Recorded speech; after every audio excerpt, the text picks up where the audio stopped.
Okay, 30 seconds, and we'll be starting the Code and Revisions Committee.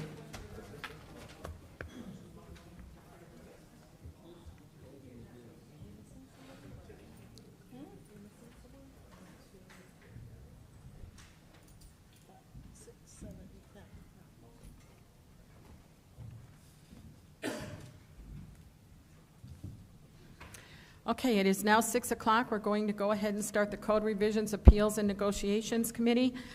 Can I have roll call, please, Madam Clerk?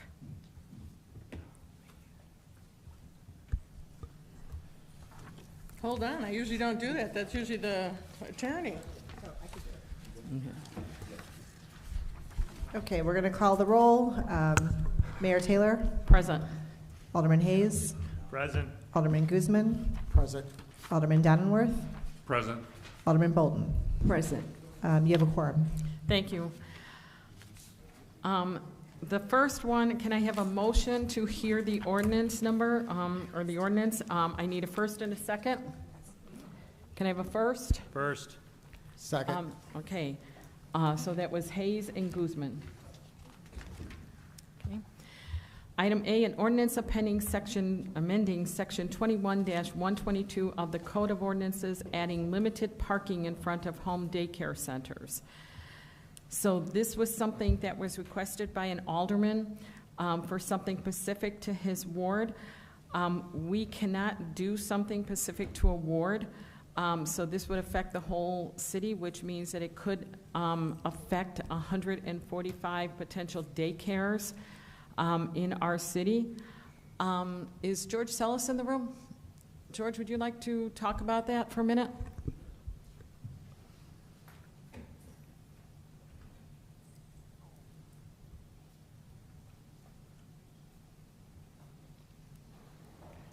Yes, good evening.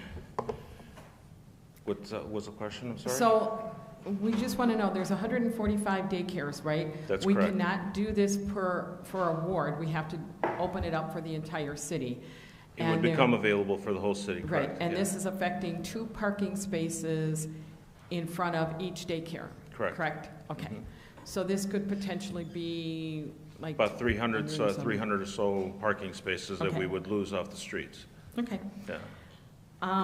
Questions to the motion? You said up to 300 parking spaces we would lose?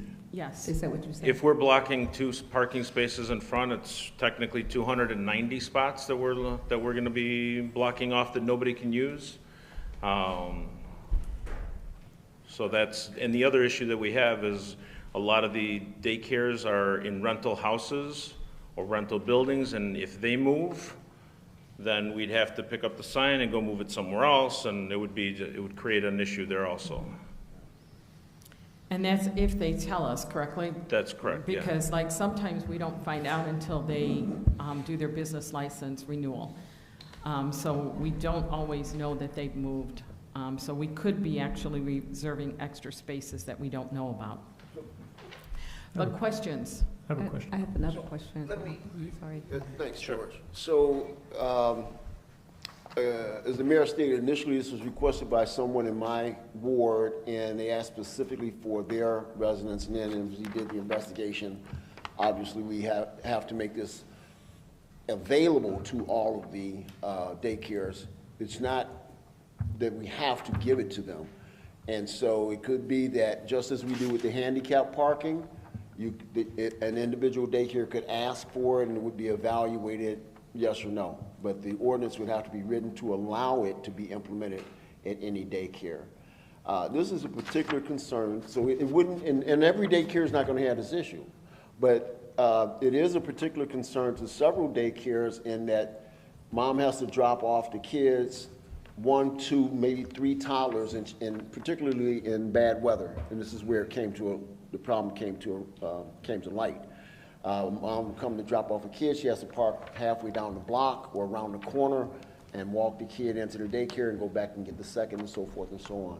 So what I like to do is pass the ordinance and treat it just as we would an application for handicap parking, wherein traffic control or traffic officer or traffic division would go out and make an evaluation. if it meets the criteria to allow for the drop-off zone. And then to your other point about what happens if they move, if the license becomes null and void, we should be we renew the licenses every year, in my understanding. And so at that time, you could ask the question, or you can check the list. Are they renewing their license? If no, and then it wouldn't be like any other extraordinary. It wouldn't be an extraordinary effort to go and pick up a sign, take it out of the ground. So, ask for your. So a couple of things to that is, one, you can't debate it if they ask for it. If it's open to one, it's open to everyone.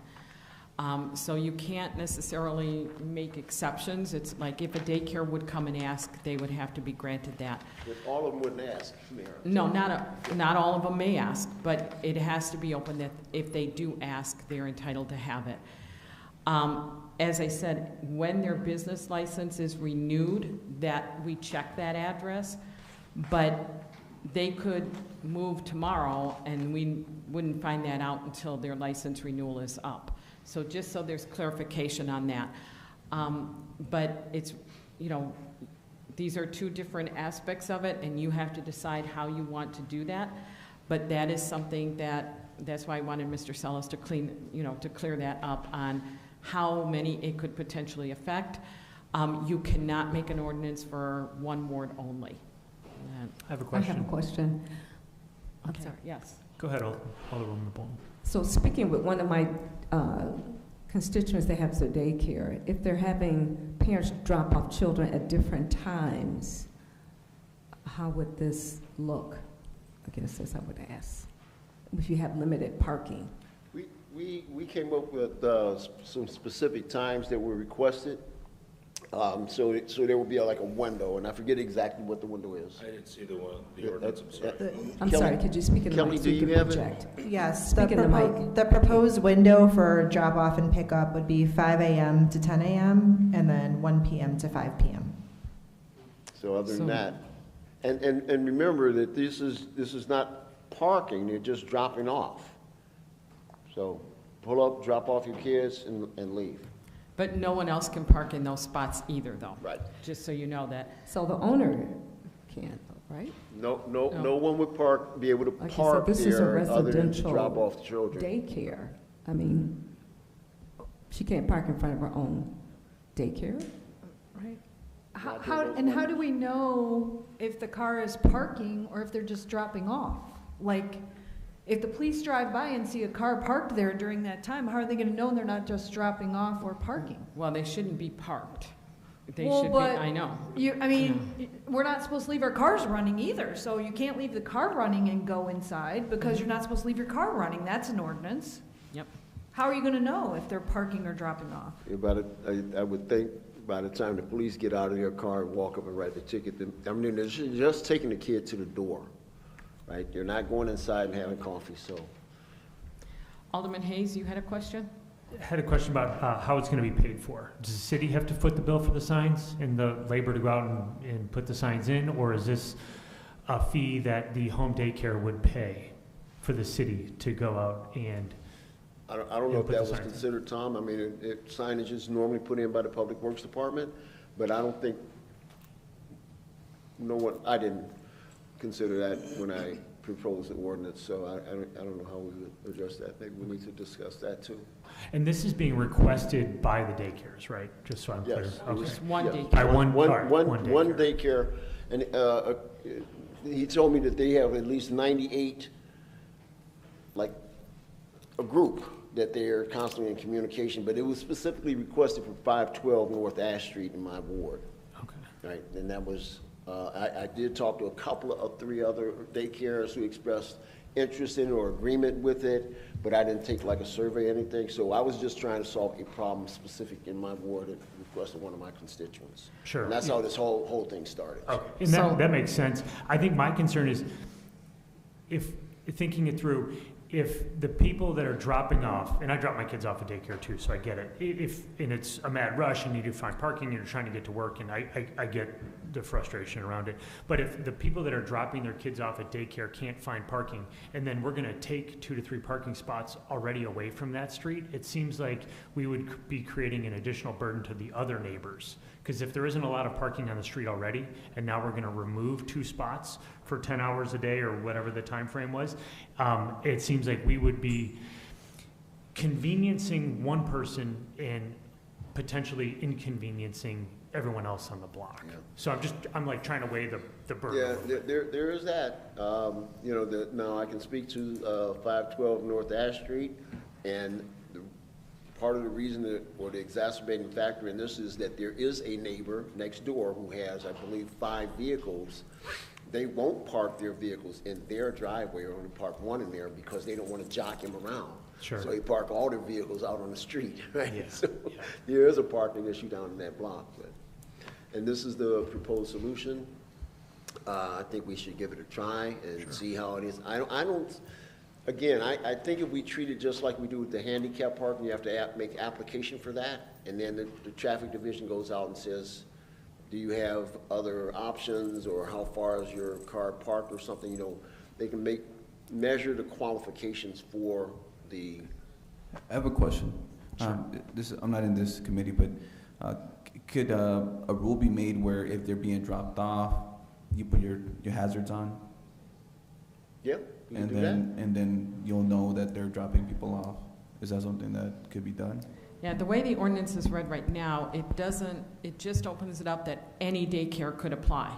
Mm-hmm. So it doesn't say that you have to put an application in and the traffic division would do a study.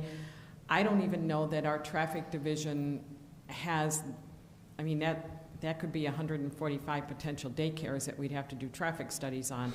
I don't know that has been, like, that portion hasn't been through the police department for review. Right. Because that's not how the ordinance is written right now that you're voting on this evening. Yeah, that's what I mean, it would obviously be an amendment to the way the ordinance is written, and that's why we're having the discussion, so we can see how we might make this work. What I would suggest is maybe holding it over if you want to do that, because I'd like to talk to Chief Navarro and the traffic department before we amended an ordinance, making them having to do it without consulting them first. Yeah.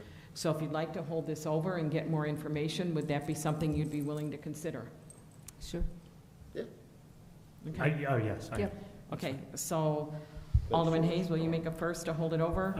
Yes, Mayor. First. And a second? I'll second. Okay, okay. And then what we can do is get them to look into that and, Let me call the roll. yeah. Okay. We don't need it for holdover. We don't need a We're roll call. postponing to the next meeting, right? Or we're holding it for one meeting? Yeah, Okay. All right. yeah. But I just want to talk to Chief Navarro and the traffic department And so before this will that. be brought back on their next council Yes, meeting. yes. Can I just make one more comment? I know. Sure. Is there a way to, like, for the owner of 412 North Ash Street to figure out something in that owner's driveway, if they have a driveway? Yeah, I'll talk to them again, Tom. Okay, I don't know, just to see, like, conceptually, I get what you're getting at, and it makes sense, but I just didn't know if maybe there's another workaround that doesn't require us to, like, do it citywide. I'll go back to them, I'll talk to them tomorrow. Okay, cool. Okay. Item B, can I have a motion? I need a first and a second. First. I'll second. Okay, Alderman Hayes, and second is Alderman Bolton. Okay, Okay, and this is an ordinance amending Chapter 21 of the Code of Ordinances regarding fines and parking in front of hydrants. So there seems to have been a scribbler's error in our ordinance that normally in most municipalities to park in front of a fire hydrant is $250 fine. Ours is $25, which is nothing. So this is to change that ordinance to be $250 fine for parking in front of a fire hydrant. Any questions to the motion? I just have a question. You said it was a scrivener's error. It was intended to be $250? Is that? We believe so, Okay. because that's what we believe had been at one point, and that's what it is in other municipalities. So we believe that's what it was, but we just noticed it as being $25, and frankly, that's not a deterrent for people parking in front of hydrants. No, it's not. Okay. Any other questions to the motion? Roll call, please. Mayor Taylor, Aye. Alderman Hayes, Aye. Alderman Guzman, Aye. Alderman Donenworth, Aye. Alderman Bolton. Aye. Motion passes. Thank you. Item C, can I have a first and a second to hear the motion? First. Second. Okay. And then I'm going to have our HR director come up and talk about this a little bit. So what this is an ordinance amending our code of ordinances regarding residence requirements for employees. And we still have this on the books. Most municipalities, if I'm correct, do not have this anymore. But I'm going to let our HR director talk to you about it. Go ahead. Thank you, Mayor. I know that I had an Alderman briefing with you all last Thursday in regards to this matter. Most municipalities don't have necessarily a residency ordinance. They do have, some of them have no residency ordinance or a mileage. I can just give you some updates as in regards to, you know, just recently when we did our vacancy posting for the Director of Finance role. We've had that out for almost 2 years now. We did not have a Waukegan resident apply for that. We had 2 Illinois individuals and 11 other individuals in different states. You know, so most of our attraction is for our applicant pools are coming from individuals outside of Waukegan for the more, for a lot of the vacancies that we have. So if there's any questions from what I discussed with you in your respective alderman briefings, I'm more than happy to answer those questions. I think what I can say is, from what I've seen, we kind of look and see if they're from Waukegan, and just like the police department does, or the fire department, we kind of, oh, this is a Waukegan resident. But well, Mayor, let me just add to that. Just because they are a Waukegan resident, it does not mean that we automatically give them a position with the city. No, exactly. They must meet the skill set and the qualifications of the position, regardless of where you're coming from. Yeah, that's what I was going to say, is it still means that you need to, you know, but 2 people being equal, we would look at they're a Waukegan resident. But in today's market with, you know, basically it's hard to find people that can sometimes fit the qualifications and then also put the residency requirement on them. And right now, we currently have 6 department heads. Am I correct? That is correct, but also going into it, I know that in the municipal code book, it does have a residency ordinance in there. However, I think around 2003, the unions, the contracts for the unionized employees, it was removed. So you're looking at only the salary ordinance employees that this would qualify for. You cannot enforce it with unionized employees. We will, the city will be hit with a unfair labor practice, lawsuits, and so those individuals are definitely off of the table. The mayor brought up the department heads. I know that that was a concern. We do currently have 6 department heads that do not reside in Waukegan. Upon hire, they were not told that they had to reside in Waukegan. And ultimately, just to let you know that if the residency is enforced, you could be looking at replacing up to 6 department heads effective immediately. There is no, we are at will. There are no employment contracts in place for your department heads. So just like the city can separate employment with them, they can separate employment with the city. And my understanding also, there's, besides 6 department heads, we have at least up to 50 or 45 individuals that are employed. So under the salary ordinance, you have 40 employees that are not residents of Waukegan. How many? 40, and 29 that are. Alderman Florian? I know I'm not a member of this committee. Thank you for letting me speak. That's a concern for me. I mean, you're talking about almost 50 employees that would basically be terminated immediately, and it's so hard to get people. I mean, like you said, we've been trying to get a finance director for 2 years. If we have to get 6 department heads, how long is that gonna take to make it happen? I certainly want everyone to live in Waukegan like all of us do, right? But I think also it's very difficult to hold some employees in a different light than others. I realize some are union and some are not, and there's differences there. But how can we enforce an ordinance on some people that hasn't been enforced in 20 years? I mean, we haven't enforced it. We've hired people under false pretenses, sort of, if you will, because we have hired department heads since 2003, right? And Yes. so we've kind of hired them under false pretenses if we knew they didn't live in Waukegan and we didn't require them to move in. So I think, and maybe Kelly can clarify this, are we opening ourselves up to lawsuits if we enforce this all of a sudden? Good evening, members of the committee. I'm not going to speculate on lawsuits, but it is, it's not been a condition of employment. And so I think the bigger issue is the efficacy of city government, and you would lose, it sounds like, up to 46 employees off the bat if it were to be enforced. We have to maintain continuity and function of government, and I think from a practical perspective that would be hard to do if 46 employees, you know, tomorrow were told they have to either move to the city or. And housing is so difficult to get right now. I mean, that's 10% of our workforce, right? We're about 500 people, so. Yes, a little bit over 5. Yeah, so. And if I could say, I agree with Alderman Florent. You know, we talk about removing individuals that is the heartbeat of things moving. No, that seems so unethical, so unfair.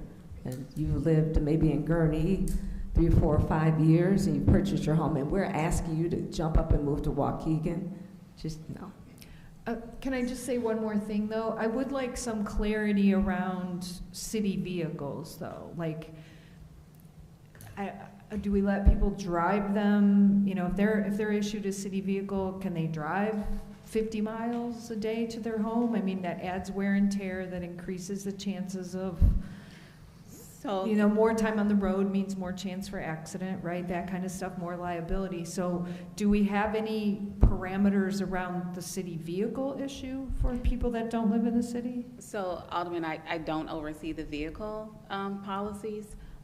Each department operates, I guess, differently, but I can tell you for our public works supervisors, our code enforcement officers, I have worked with our labor attorneys to get actual take-home vehicle policies drafted and signed off by those employees that are wanting to take home those vehicles. Any other city individual that has a city vehicle that hasn't, I don't have anything, I believe, and the police department, they do have a policy in place that was vetted by our labor attorney, Attorney Geert, and he was fine with the policy that they have in place, but outside of those respective departments, I don't know what the protocol is for their vehicles. Okay, and then one more question, I'm so sorry. One other thing, so we do have some employees that need to be here quickly sometimes, right? Like if they're on call or, God forbid, a big tragedy happens with the police or fire. Mm-hmm. Do we have some kind of a radius where we say, well, you have to be able to get here in a certain amount of time? So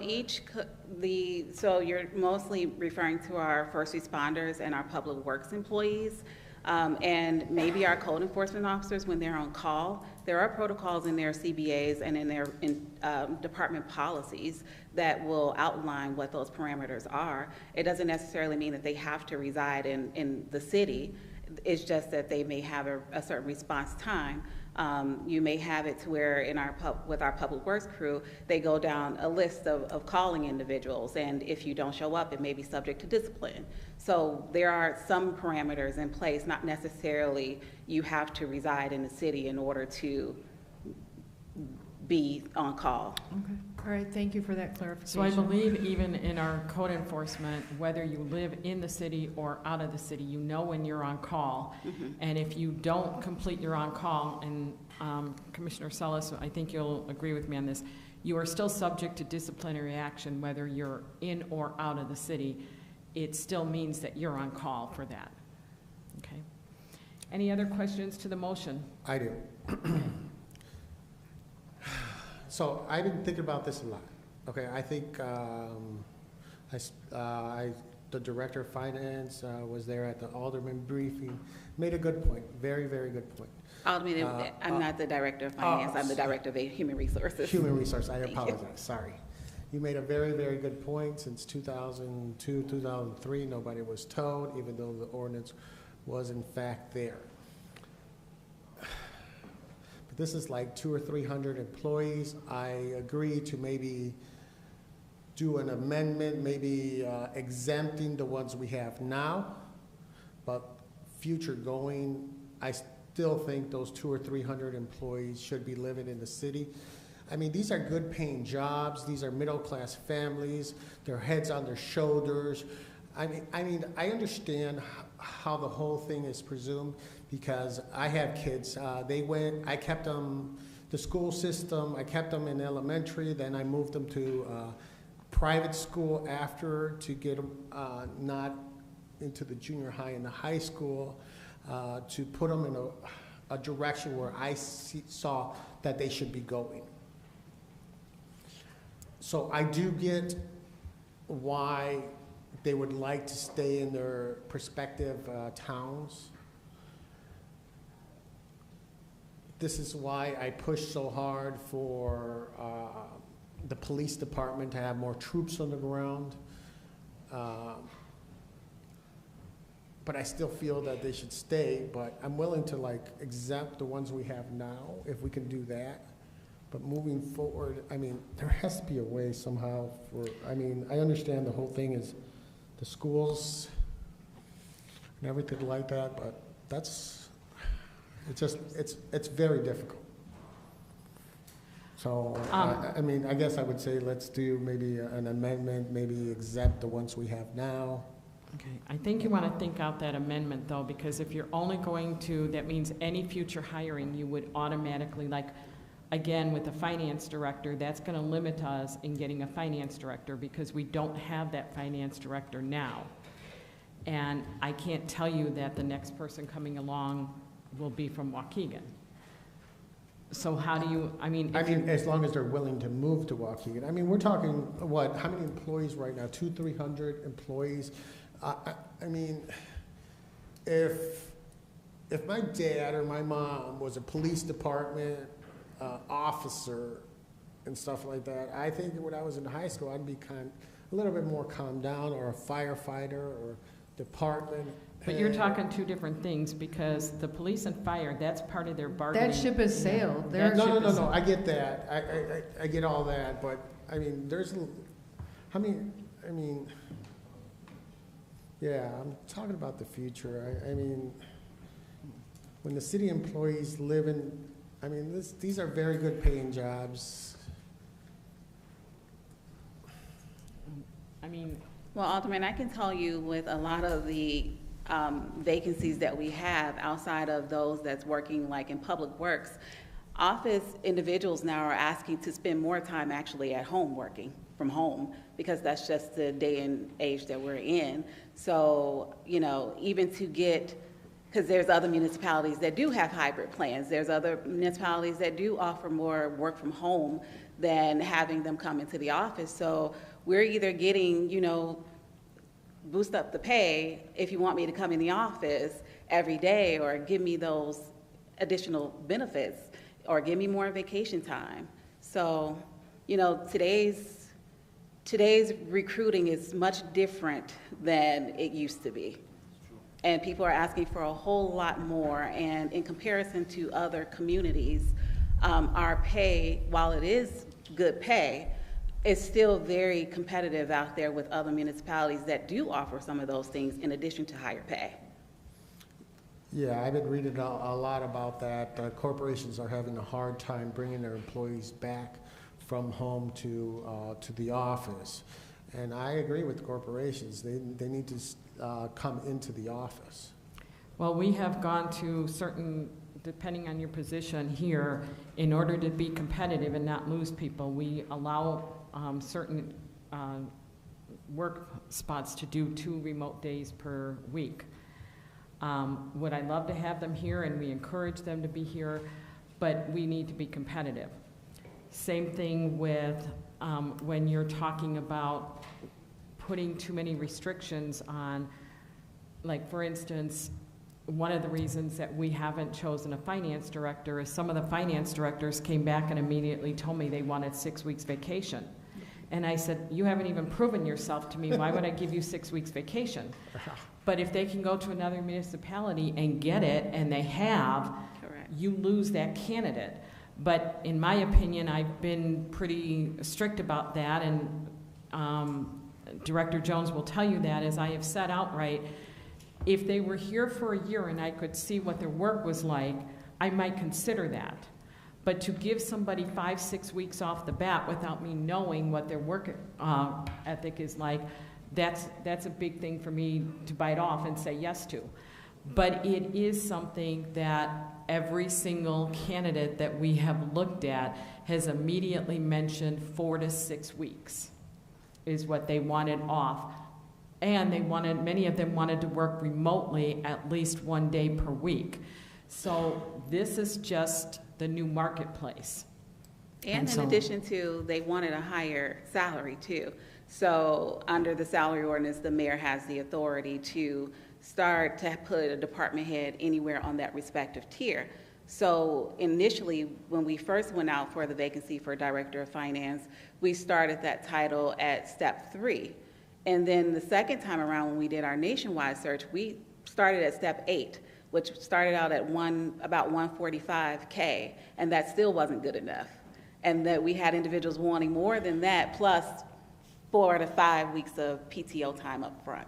So we are when we're going up against other municipalities right now that don't have a residency ordinance, that do give all that stuff up front, that do have a higher salary, it is hard to find a director of finance. Right now we have look across the street at Lake County, they're looking for a director of public works right now. Those are starting to become hot commodity jobs. HR directors, they're starting to become hot commodity positions. So one of the hardest ones, we found this out, and I think Alderman Newsom was with me last year when we were at the IML conference, and they mentioned that the 2 hardest positions to get are the director of finance and building commissioners. Mm-hmm. And building commissioners are harder than even director of finance. And that was kind of, this is through HR Gov, who we work with all the time.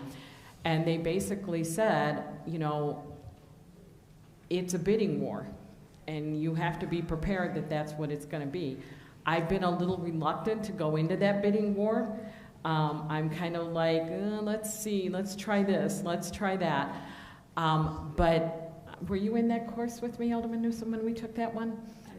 No, that was through HR Gov, and it was at the IML conference, and it was very enlightening of just, like I said, now in the past 6 months, Public Works is another one that's really hard to get. So what I don't want to do is put a noose around our neck that we stop ourselves from hiring good people because we put a restriction on it.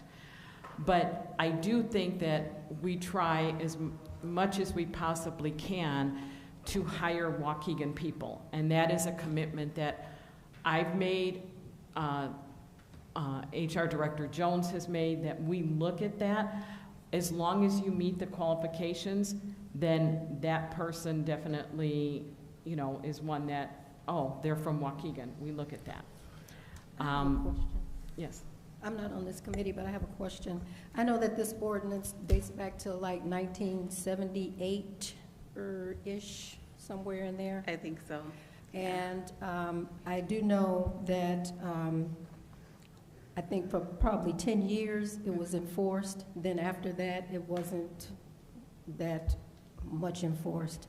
But I do know that before I came in as alderman, 2002, 3, early, somewhere in there, police prior to that were required to live in the city of Waukegan. All police, not just chiefs, deputy chiefs, fire chiefs, deputy chief, they were all required to live in the city of Waukegan, but that was bargained away.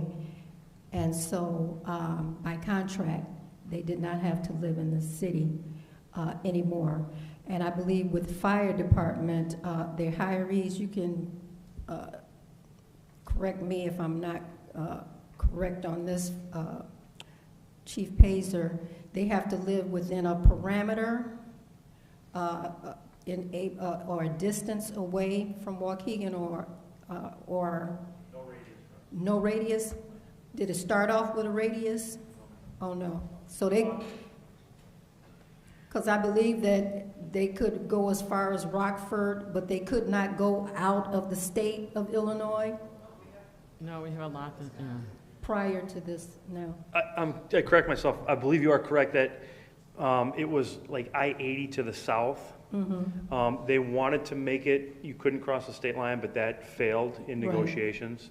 Right. And I want to say you are correct that it was Rockford to the west. That only lasted for one contract, and then they got rid of that, and now it's get to work on time. You can live anywhere. So, and I thought it was great when the officers lived in the city of Waukegan because they were taking their cars home. They were able to take the cars home, and you saw a police officer lived in your community where you live. But like I said, that was bargained away. And then I believe that it was lifted for the other employees. I'm not sure, is there any way that that can be checked out before we move forward on this? If it was lifted for all the other employees, then after that, 1978. So, Alderman, I went back through the salary ordinances, and as late as 2013, there was a section in the salary ordinance that said except for elected officials, positions filled by mayoral appointment, and deputy chiefs, there shall be no residency requirement for employees covered by the salary ordinance. If newly appointed to a position requiring Waukegan residency, the employee will have 6 months to meet this requirement. Under extraordinary circumstances, the Labor Relations Committee, which is no longer in existence, may extend an additional 6 months to an appointee who has not met the requirement. So that was 2013. Any employee under the salary ordinance was not required to live in the city of Waukegan. Is that what? Except for those filled by mayoral appointment. Yeah. Right. So that language actually is in several of the most recent one was 2013. That it was in there. In effect, that what you're trying to do with the employees that are here now, 2013, they didn't have to live here. Right. So I don't even know why we're really going down this road with salary employees. Now, if you want to talk about the appointed, then that's the ones that are appointed by the mayor, the deputy chiefs, police chief, fire chief, department heads, or city, what it used to be called was city leaders, the city leaders. So getting rid of employees? Nope. But right now, we have the problem with department heads, because you've got 6 of them that... We do have 6. Again, we do have 6 that do not reside in Waukegan. Again, we don't have employment contracts for those department heads. So essentially, if it is enforced, then we cannot force them to stay.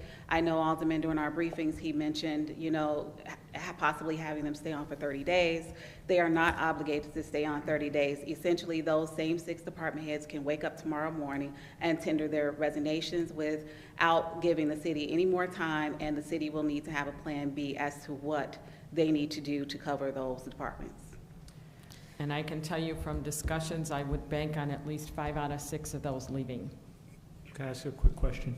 It sounds like you had said appointees. and Alderman Newsom picked up on this. The department heads are hired through a traditional hiring process, right? Or are they considered appointees?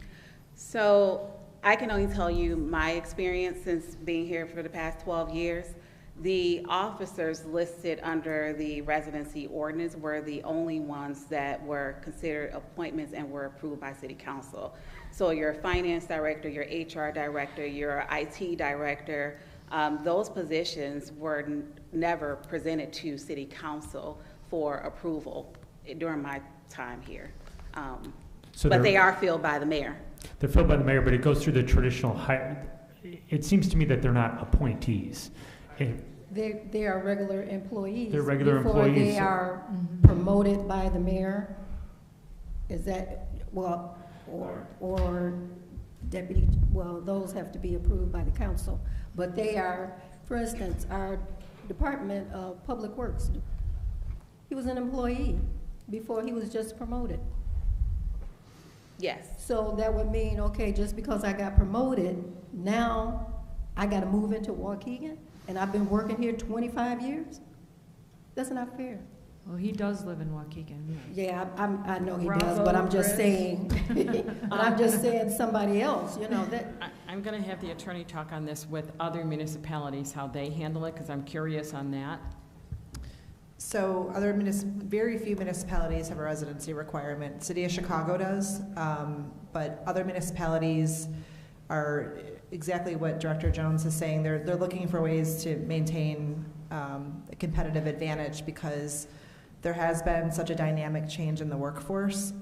Most municipalities, at least in the region, do not have a residency requirement.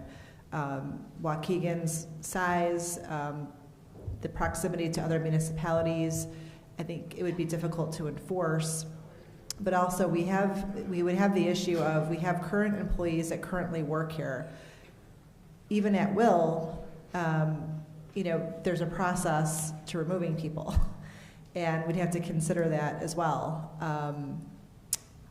You know, the mayor's role here is to run the city. There's not a city manager. The mayor's the executive officer, so she hires and fires, and so ultimately it's her responsibility to make sure that there's staff to run the departments.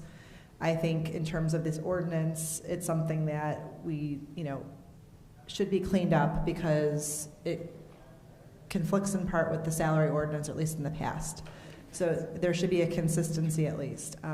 So the trend for most municipalities is to do away with a residency requirement. It's very, very, very rare these days to see that. Can I ask a procedural question? If this gets voted on in committee, does it go to the council, or is this the final? It's always confusing with this committee because some stuff is scheduled to go to council tonight. Oh, it is. Okay. One more question. Sure. About the, I know Alderman Florian mentioned the vehicles. I, for one, think that if a vehicle is operated by a department head, except for, I know Public Works, I think that's by contract that they take a vehicle home. Any other vehicle, I think, should remain within the city limits if you're a department head and you're not bound by a contract or whatever. I know police, fire, whatever, but any other employee that's a department head, I believe those vehicles should stay within the city limits of Waukegan outside of your employment. So once you finish your job, I think that vehicle should be left here, and then you pick it up when you come to work the next day, if you have to be driving around the city. That's my opinion on that. That would be an incentive to live within the city of Waukegan, I believe. If you're gonna get gas, free car, whatever, there should be an incentive to live here. Alderman Hayes? Okay, a couple of points. Alderman Newsom, I see where you're coming from with that. I don't necessarily disagree with you. I didn't realize that the parking issue was up as well. However, we trust our department heads to conduct business on our behalf and to operate the city on a daily basis. And having a car that you take home is, it should at least be a privilege, not a right, and it can be a privilege that can be taken away. To my knowledge, no one has abused that privilege, and it seems to me that we should probably just give our department heads all the tools and resources they need to conduct business within their departments efficiently and effectively. And if having a vehicle that you take home requires that, I'm not opposed to it. But as it relates to the ordinance itself, the residency requirement, I'm in agreement with Alderman Bolton.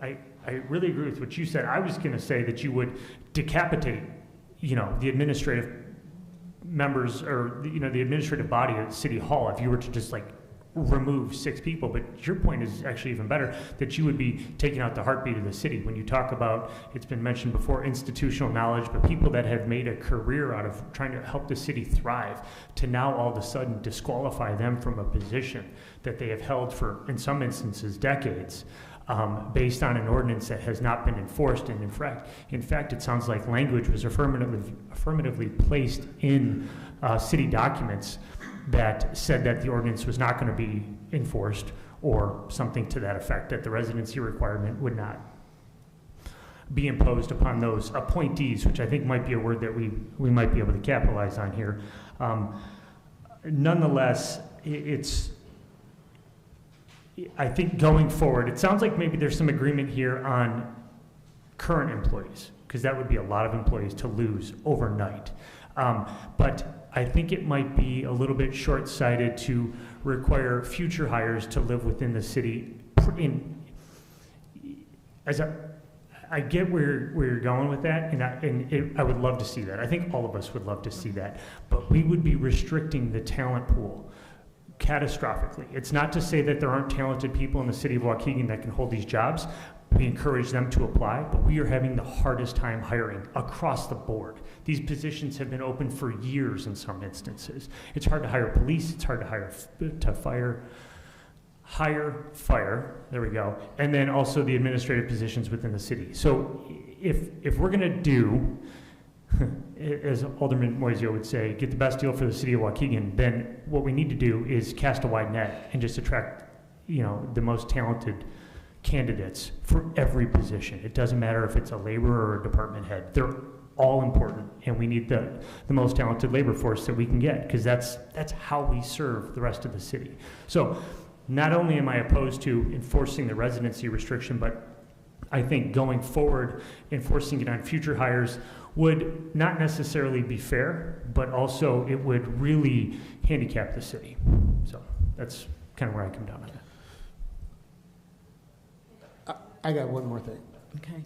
And then we're going to move on because we've got a big agenda tonight. Yes. Okay. How about everybody except for department heads, but exempt these ones since they were already hired and not told? The new hires. How about the residency requirements only for department heads that have to be appointed by the mayor and approved by the city council, but exempt the ones that are here now? They have to move to the city.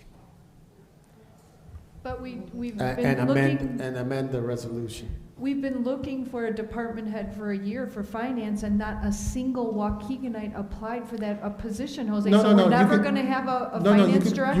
You could go find wherever they live at, they could go find it, but the requirement is they must move into the city within a year or 6 months or whatever it is. But how can we hold them to a different standard than we hold the police, the fire, and all the employees we have already? Because they're an appointed position. They're not actually a hire. The next mayor could come in here and says, okay, you're done. Let's also consider, first of all, that's difficult to legislate, hard to enforce. Second of all, Corporation Council is not going to speculate, but I'll speculate. We would open ourselves up to litigation if no, we're that's why I'm saying the next ones. Not the ones we have now. But you still would open it Every up. single one, keep them. I think it's just, Every single one. practically Keep 'em. speaking, it's a different standard. It just, I don't see how it works in practice. Okay. Yeah, we're gonna, she wants to call the vote. Oh, okay. Okay, we'll call the vote as it is right now, and then, we'll see where we get. I mean, go ahead. Oh, I was just going to do the roll. Okay, roll call, please. All right. Mayor Taylor? Aye. Alderman Hayes? Aye. Alderman Guzman? Aye. Alderman Donenworth? Aye. Alderman Bolton? Aye. The amendment passes. Okay. Item D, and we're going to try and go through these as quickly as we can. There's a couple that are here for discussion. The next one is an ordinance amending various sections of Chapter 14 and 18 of the City Code of Ordinances regarding the right-of-way permit review process and fees. I think we'll have engineering talk about that. Yes, I need a first and a second first for that. First. Second. Okay, who was first? Okay. Donald. Okay. Alderman. Hayes was second. Yep. Hello. Okay. Okay, please go ahead. So yes, I'm also I'm here on behalf of the city engineer. So like Jesus Akisia. So basically, these amendments are for the modernization of our code. Our main concerns for chapters 14. Can you speak a little bit closer to the mic, please, because I can't hear you. Excuse me. Thank you. Yeah, our main concerns for chapters 14 and 18 of the ordinance is our fee schedule. So they seem outdated in the sense of the prices to do business in this city, as well as a lot of the right-of-way. So like requirements fall onto the buildings commissioner hands. So whereas they should be more so like in line with the engineering department. So what are you proposing the fees to be? So the fees are it goes by each ordinance, but there's a $500 flat fee for the first 50 square feet of excavations, and then I believe it was $50 per square per square foot afterwards. So I can speak to what looks proposed in the amendments. This is an amendment to section 14-1016. So the first amendment proposed is to create the fee is not raising, it's $500, but it includes for excavation of the first 50 square feet of public right-of-way and $15 for each additional square foot in excess of 50 square feet. Whereas before it was for 0.5% of the estimated cost. So I think this is just making it probably a little bit easier to calculate. Yeah, okay. Yes, correct. It's and a flat then, rate, so there is an additional fee of $15 for each additional square foot across in excess of the 50 square feet. So that's the construction permit fee. For the section 14-1036 notice of work. So the proposed amendment is to provide 48 hours of notice for non-emergency work in advance to the city. Any person who fails to notify the city in accordance with this section will be charged a 200% increase in all permit review fees for emergency expedited review, subject to a penalty of $300. And then section 14-1083, completion of construction. It looks like they're proposing to extend out the dates of construction, so from 120 days to 180 days after the permit issuance. And then under section 14-1154, application fees will increase from $180 to $500 for excavation with the first 50 square feet of public right-of-way and $15 for each additional square foot in excess of 50 square feet, or 1% of the estimated cost of construction as approved by the city engineer, whichever is greater. And this would also amend section 14-1171 for variances, subsection F fee. Utilities will be required to pay the city an application fee to review each variance request in the amount of $200. There's proposed amendments to section 18 of the code, 18-187, subsection 7, driveway widths, this will change review from the building commissioner to the city's engineer for single and two-family residences and multifamily residence and commercial. Section 18-226 would propose the city engineer rather than the building commissioner review sewer and water facility connection. 18-246, again, just swaps out city engineer for the building commissioner. And then 18-247 proposes a fee of equal to $500 for excavation for the first 50 square feet of public right-of-way and $15 for each additional square foot in excess of 50 square feet, or 1% of the estimated cost of construction, whichever is greater, is approved by the city's engineer. Any questions to the motion?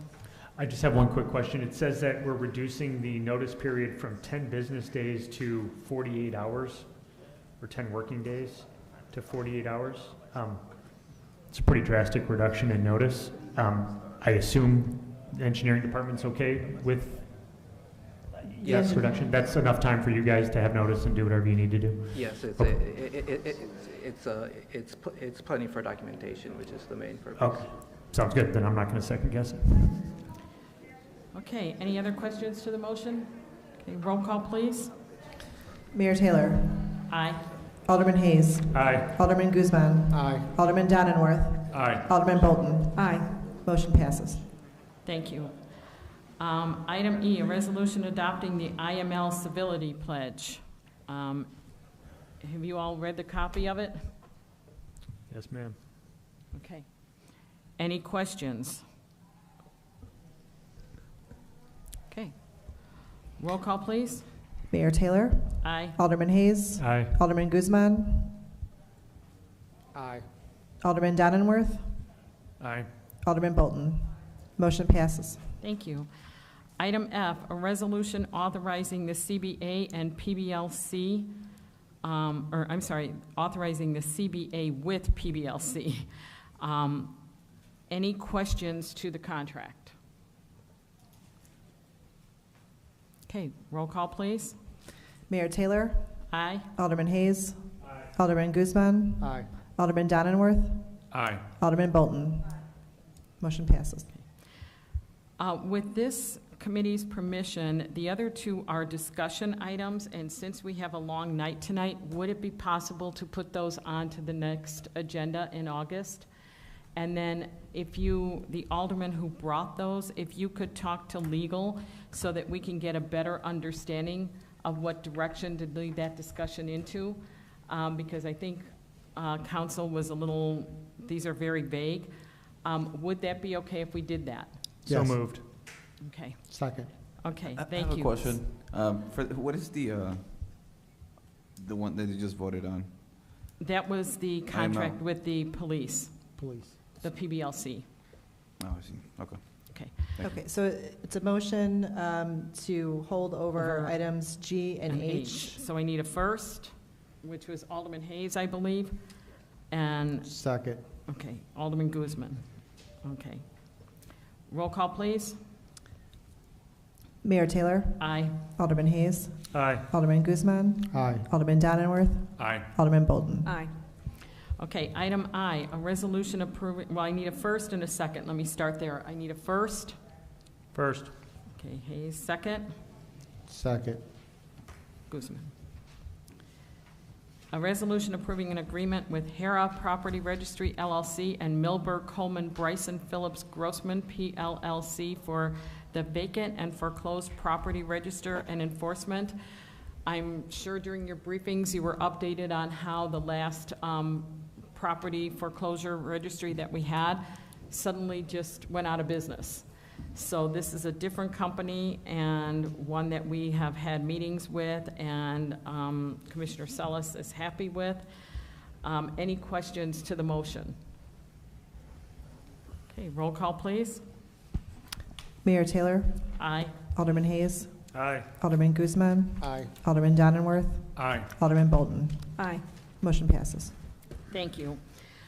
There being no old business, any public comment on this agenda? Okay, can I have a motion to adjourn? Motion. A Seconded. second. Okay, so that was Hayes and Donenworth. All those in favor? Aye. Okay, I'm going to give a 5-minute break and we'll be back for city council.